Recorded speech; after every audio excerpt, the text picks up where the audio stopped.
जय हिंद दोस्तों, मैं आप सभी के बीच लेकर आ गया हूँ क्लास 10th का संस्कृत सब्जेक्ट का चैप्टर 3 अलस कथा। ठीक है, जो पुरुष परीक्षा कथा से लिया गया है। ठीक है ना। तो चलिए इसके हम लोग सबसे महत्वपूर्ण बिंदु पहले देखेंगे, फिर उसके बाद इसका ऑब्जेक्टिव देखेंगे, फिर इसके बाद सब्जेक्टिव देखेंगे।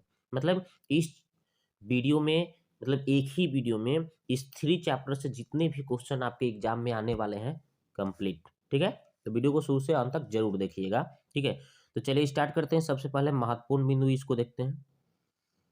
तो चलिए इसका महत्वपूर्ण बिंदु देखते हैं। सबसे पहला है बिंदु कि अलस कथा पाठ के लेखक कौन है? तो विद्यापति। अलस कथा पाठ के लेखक विद्यापति। दूसरा है कि विद्यापति कैसा कवि थे? तो मैथिली कवि। कैसा कवि थे? तो मैथिली कवि। ठीक है। आलस कथा पुरुष परीक्षा नामक ग्रंथ से लिया गया है। किस परीक्षा आलस कथा कहाँ से लिया गया है भाई? किस ग्रंथ से? तो पुरुष परीक्षा नामक ग्रंथ से लिया गया है। अगला है अलस कथा पाठ में मानव के दोष पर व्यंग किया गया है। किसके दोष पर? मानव के जो दोष है उस पर व्यंग किया गया है। ठीक है, आगे देखते हैं। नीतिकार आलस्य को क्या मानते हैं? तो शत्रु मानते हैं। नीतिकार आलस्य को क्या मानते हैं? शत्रु। वीरेश्वर मिथिला के मंत्री था। किसका मंत्री था? मिथिला का मंत्री। वीरेश्वर किसका मंत्री था? मिथिला का मंत्री था। वीरेश्वर स्वभाव से दानशील और क्या था? करुणाशील। वीरेश्वर स्वभाव से दानशील और करुणाशील था। आगे देखिए। आलसियों की पहचान के लिए आलसाला में आग लगाई गई। क्या लगाई गई थी? आग लगाई गई थी आलसी की पहचान करने के लिए, आलसी की परीक्षा लेने के लिए कि वाकई में कौन कौन से इसमें आलसी है। ठीक है, ऐसे तो पूरा आलसाला भर गया था, बहुत आलसी लोग, बनावटी आलसी यानी धूर्त लोग पहुंच गए थे, इसलिए उसमें आग लगाकर आलसियों की, वास्तविक आलसियों की पहचान की गई थी। ठीक है, आगे देखते हैं।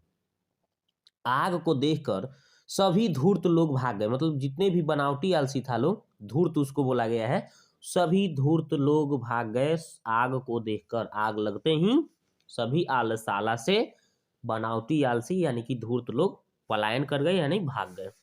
आगे, वीरेश्वर लोगों को भोजन वस्त्र दान कराता था। देखिए, तो वीरेश्वर जो मंत्री था मिथिला का, वो क्या करता था? दानशील और करुणाशील तो था ही, तो वो क्या करता था? तो भोजन वस्त्र ये सब क्या करता था? लोगों को दान करता था। ठीक है, आगे देखते हैं। चारों आलसियों को तैनात सैनिकों द्वारा केस पकड़कर आलसाला से बाहर निकाला गया।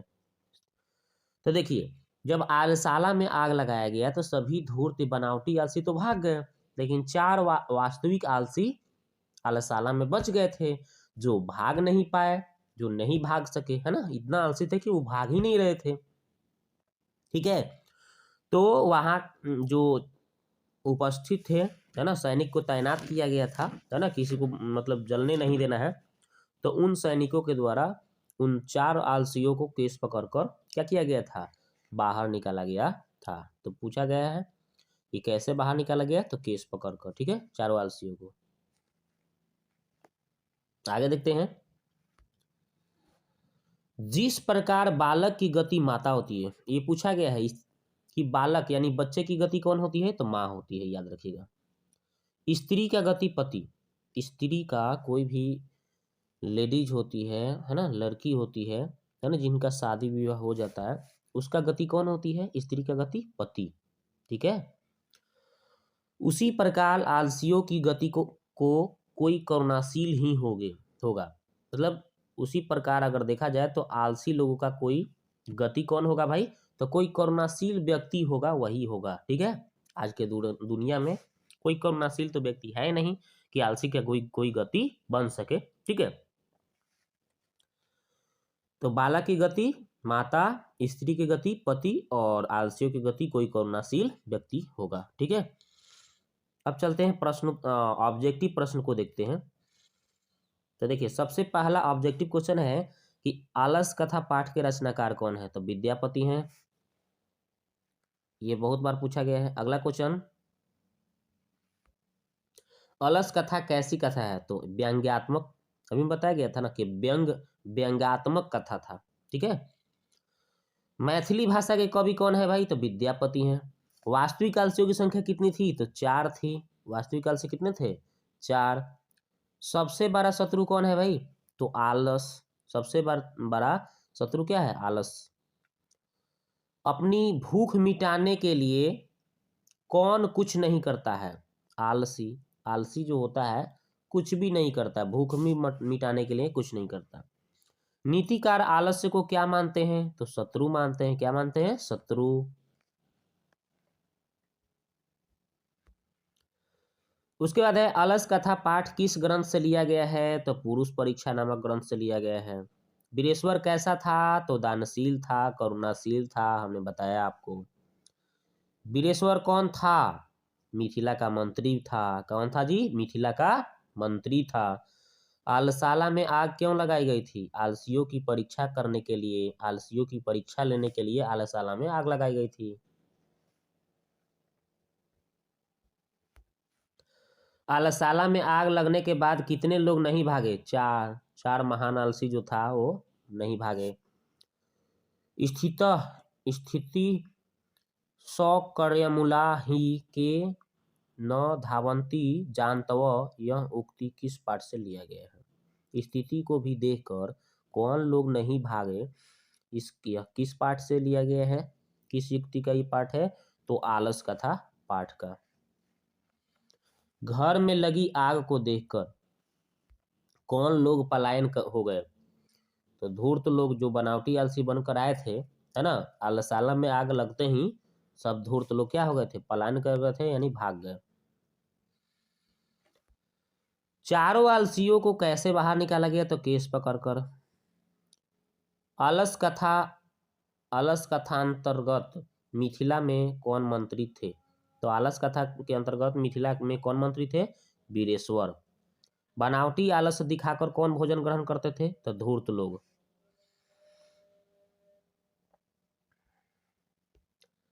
तक्यते यद्यस्मिन् गृहे अग्निलग्नोति किस आलसी की उक्ति है? है ना? मतलब इसमें बोल रहा है कि इसमें कि इस घर में कैसा क्या आग लग गया है ना? किसने बोला था कि लगता है कि इस घर में आग लग गया है? किसने बोला? तो द्वितीय आलसी ने बोला था कि लगता है कि इस घर में आग लग गया। ठीक है। पहला बोला था कि यह कैसा कोलाहल हो रहा है, तो दूसरा बोला कि इस घर में लगता है कि आग लग गया है। तो वही बात बोला है कि लगता है कि इस घर में आग लग गया है। किसने बोला था? द्वितीय ने। अर्पित विग्रह द्रव्य का भक्षण कौन कर रहे थे? दूसका। कौन लोग? दूसका लोग कर रहे थे। कौन सी? अर्पित विग्रह द्रव्य का भक्षण, है ना? मतलब जो वहां से दान दिया जा रहा था, तो बनावटी आलसी भी जाकर क्या कर रहे थे? ग्रहण कर रहे थे भोजन। यानी अर्पित विग्रह द्रव्य का भक्षण कौन कर रहे थे? दूसका। उसके बाद है पतिरेव गति बाला नाम जननी गति। ठीक है। मैंने पति की गति पति किसके गति होते हैं? तो स्त्री के गति होते हैं। कैसे? जिस तरह से बालक की गति कौन होती है? माँ होती है, जननी होती है। ठीक है। अगला क्वेश्चन है कोअपि तथा धार्मिको नास्ति, है ना? कैटवस्मिनान प्रावीणोनेति किसने कहा? मतलब किसने कहा कि कोई धार्मिक लोग नहीं है यहाँ जो हम लोगों को गीली चटाई से ढककर बचा ले, जो हम लोगों को बचा ले? कौन बोला था? तीसरा ने बोला था। तीसरा आलसी ने यही ना कहा। पहला बोला कि लगता है इस घर में आग लग गया है। दूसरा बोला नहीं, पहला बोला कि यह कैसा कोलाहल हो रहा है। दूसरा बोला कि लगता है इस घर में आग लग गया है। तीसरा बोला कि कोई यहाँ धार्मिक लोग नहीं है जो हम लोगों को क्या करे? गीली चटाई से ढक दे, हमें बचा ले। ठीक है। तो वही बात बोला गया है कि कोई धार्मिक लोग यहाँ नहीं है जो हम लोगों को क्या करे? बचा ले गीली चटाई से ढककर। तीसरा बोला था। किसने बोला? तीसरा। तीसरा आलसी। आगे देखते हैं आलसाला में आग किसने लगाई? तो आलसाला में कर्मचारियों, आलसाला के जो कर्मचारी था सब वही लोग आग लगाया था। आलस कथा पाठ में अहो कथयम कोलाहलम किसकी उक्ति है? यह कैसा कोलाहल हो रहा है, यह कैसा हल्ला हो रहा है, ये पहला आलसी बोला था, है ना जी। आलसाला में आग कब लगाई गई थी, जब जब सब सो रहे थे, जब जितने आलसी थे लोग सब लोग सो रहे थे तो आलसाला में आग लगा दी गई थी। अब चलते हैं प्रश्नोत्तर की बारी आ गई, ठीक है। तो अब देखते हैं इसका प्रश्नोत्तर। पहला क्वेश्चन है कि आग लगने के बाद आलसियों ने क्या कहा। तो देखिए, आग लगने के बाद आलसियों में पहला कहा, ये कैसा कोलाहल हो रहा है। तभी दूसरा आलसी ने कहा कि लगता है कि इस घर में आग लग गया है। तो तीसरा ने कहा, यहाँ कोई धार्मिक पुरुष नहीं है जो हमें गीली चटाई से ढककर क्या करे, बचा ले। और चौथा आलसी ने क्या कहा कि चौथे ने कहा कि चुपचाप सुतो, है ना, हल्ला मत करो। ये हो गया इसका आंसर। आगे देखते हैं। अलस कथा पाठ का वर्णन करें। तो देखिए, इस पाठ के लेखक मैथिली भाषा के कवि विद्यापति हैं। यह पाठ पुरुष परीक्षा ग्रंथ से लिया गया है। इस पाठ में मानव के दोष पर व्यंग किया गया है। इस पाठ में बताया गया है कि आलसी लोग का गति कोई करुणाशील ही होगा, और इस पाठ में आलसियों को शत्रु माना गया है। अगला क्वेश्चन है, वीरेश्वर कौन था, उसका स्वभाव कैसा था। तो वीरेश्वर मिथिला का मंत्री था, वह स्वभाव से दानशील और करुणाशील था। अगला क्वेश्चन है, विद्यापति के बारे में आप क्या जानते हैं, लिखें। विद्यापति मैथिली भाषा के एक महान कवि हैं। इन्हें मैथिली कोकिला के नाम से भी जाना जाता है। विद्यापति ने मैथिली भाषा के साथ साथ संस्कृत भाषा में भी कई कविताएं कहानियां लिखी है। आगे देखते हैं। वास्तव में आलसी पुरुष कितने थे, इनकी पहचान कैसे की गई। तो वास्तव में आलसी पुरुष केवल 4 ही थे, 4 ही व्यक्ति थे। इनकी पहचान के लिए आलसाला में आग लगाई गई थी। अगला क्वेश्चन है, आलसियों को कैसे बचाया गया। आलसाला में आग लगा दिया गया तो चारों आलसी आग देखकर नहीं भागे, तो चारों आलसियों को केस पकड़कर तैनात सैनिकों द्वारा यानी योग पुरुष द्वारा निकाला गया। इस तरह से उन लोगों को बचाया गया। क्या नीतिकार आलस्य के बारे में क्या कहते हैं। नीतिकार आलस्य के बारे में, नीतिकार आलस्य को सबसे बड़ा शत्रु मानते हैं, सबसे बड़ा शत्रु कहते हैं। अगला है कि आलसाला और नहीं अलस कथा, अलसशाला पाठ से हमें क्या शिक्षा मिलती है। अलस कथा, यहाँ पे अलस कथा कर लीजिएगा, अलस कथा, है ना।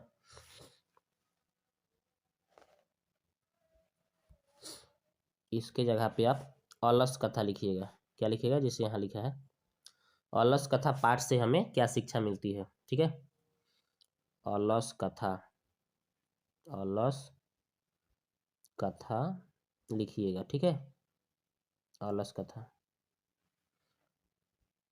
तो अलस कथा पाठ देखिए, यहाँ पे अलस लिखा है, अलस कथा। अलस कथा पाठ से हमें क्या शिक्षा मिलती है, तो देखिए लिखिएगा कि अलस कथा पाठ से हमें यह शिक्षा मिलती है कि हमें आलसी नहीं होना बनना चाहिए, क्योंकि आलसी बनने से हमें भूखे मरने की नौबत आ सकती है ना। भूखे मरने की नौबत आ सकती है।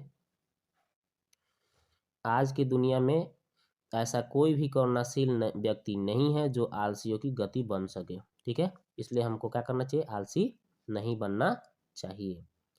तो ये चैप्टर आपका पूरा कंप्लीट हुआ। ठीक है, इसमें जितने भी क्वेश्चन आंसर थे, ऑब्जेक्टिव थे, है ना, या फिर आपका महत्वपूर्ण बिंदु था, सब हमने कंप्लीट करा दिया।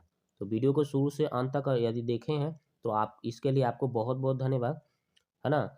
और अपने दोस्तों में भी शेयर कीजिए ताकि वो भी देखें और वो भी अपने एग्जाम में अच्छे मार्क्स प्राप्त करें। ठीक है, तो वीडियो को देखने के लिए आपको बहुत बहुत धन्यवाद। मिलते हैं नेक्स्ट वीडियो में।